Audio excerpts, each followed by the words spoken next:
और सबसे लेके बीजेपी से अलग सौदा किया।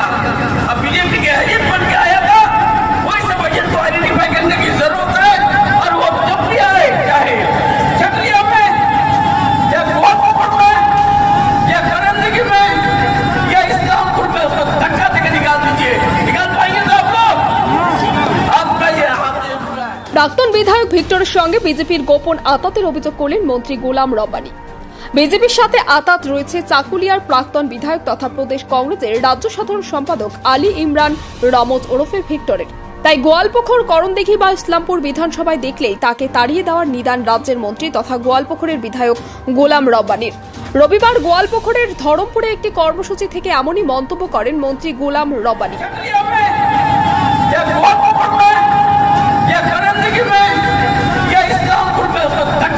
মন্ত্রী গোলাম রব্বানীর আরও অভিযোগ, লোকসভা নির্বাচনে কিউআর কোডের মাধ্যমে সাধারণ মানুষের কাছ থেকে টাকা আদায় করে প্রতারণা করেছে বলে অভিযোগ।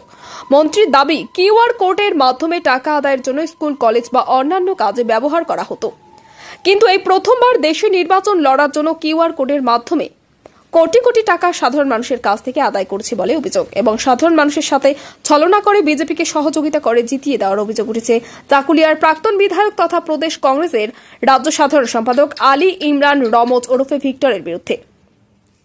রবিবার গোয়ালপুকুরের ধরমপুর এলাকায় 21শে জুলাই তৃণমূলের প্রচার থেকে এমনই মন্তব্য করতে দেখা গেল রাজ্যের মন্ত্রীকে। অন্যদিকে রাজ্যের মন্ত্রীর গোলাম রব্বানীর এমন ধরনের মন্তব্য দুর্ভাগ্যজনক বলে দাবি ভিক্টরের। একজন রাজ্যের মন্ত্রী হিসেবে এরকম মন্তব্য ওনার মুখ থেকে করা উচিত ছিল না। নির্বাচনের সময় কংগ্রেসের সমস্ত অ্যাকাউন্ট বন্ধ করে দিয়েছিল, তাই মানুষের কাছ থেকে সাহায্য নেওয়ার জন্য কিউআর কোড ব্যবহার করা হয়েছে। জনগণ সেই কিউআর কোডের মাধ্যমে আমাকে আশীর্বাদ করেছেন। পাশাপাশি তৃণমূল ও বিজেপির মধ্যে আতাত রয়েছে, আমার সঙ্গে নয়, দাবি প্রদেশ কংগ্রেস সাধারণ সম্পাদক আলী ইমরান রমজ ওরফে ভিক্টরের। কেন ধাক্কা দিয়ে বার করে যাবে? উনি বিজেপিকে বারবার জুতার সুযোগ করে দেয়।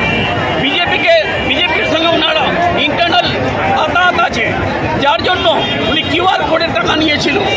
কিউআর কোডে 1,75,000 লোকের কাছ থেকে টাকা নিয়েছিল।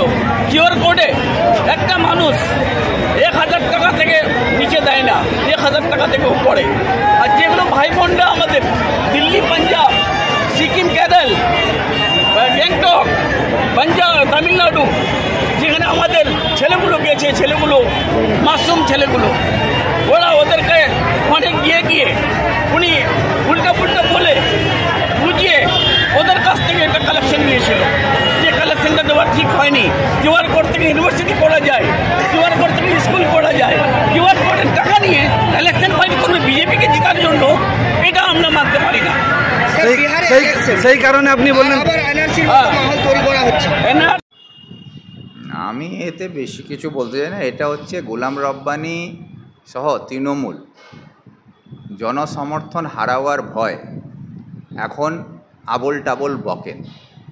সেই গোলাম রব্বানী সাহেব যে মন্তব্য করেছেন, এটা দুর্ভাগ্যজনক। একজন রাজ্যের মন্ত্রী হিসাবে এরকম মন্তব্য ওনার মুখ থেকে করা উচিত ছিল না, প্রত্যাশা আমরা করি না। কিন্তু উনি এই কথা বলে এটা প্রমাণ করেছেন যে রব্বানী গতকালকে বলছিলেন, কিছুদিন আগে অবধি আমরা শুনতাম কি ভিক্টর কোনো ফ্যাক্টর নয়, আজকে ভিক্টর ফ্যাক্টর আছে। সেই ফ্যাক্টরকে ভয় পেয়ে আজকে জনগণকে উস্কানি দিয়ে বক্তব্য দিতে হচ্ছে কি ভিক্টর আসলে তাকে তাড়িয়ে দাও। তো এই যে মন্তব্যটা, এটা প্রমাণ করে কি গোলাম রব্বানী ভিক্টরের নামের আতঙ্কে ভুগছেন, জনসমর্থন হারাচ্ছেন, ভিক্টরের প্রতি মানুষের আস্থা, জনসমর্থন বাড়ছে। সেই দেখে মন্ত্রী সহ তৃণমূল ভয় পাচ্ছে, সেই জন্যে আজকে এই আবল টাবল বকছেন। ওনার এই মন্তব্যকে শোনার পরে আমি এটাই বলবো যে গোলাম রব্বানী সাহেব, আপনি রাজ্যের মন্ত্রী আছেন, আপনি শুধু গোয়ালপুকুরের এমএলএ নয়, আপনি রাজ্যের মন্ত্রী। একজন মন্ত্রীর যে ভূমিকা, তার যে মর্যাদা, সেই মর্যাদাকে রক্ষা করে কথা বলুন, তাহলে ভালো হবে।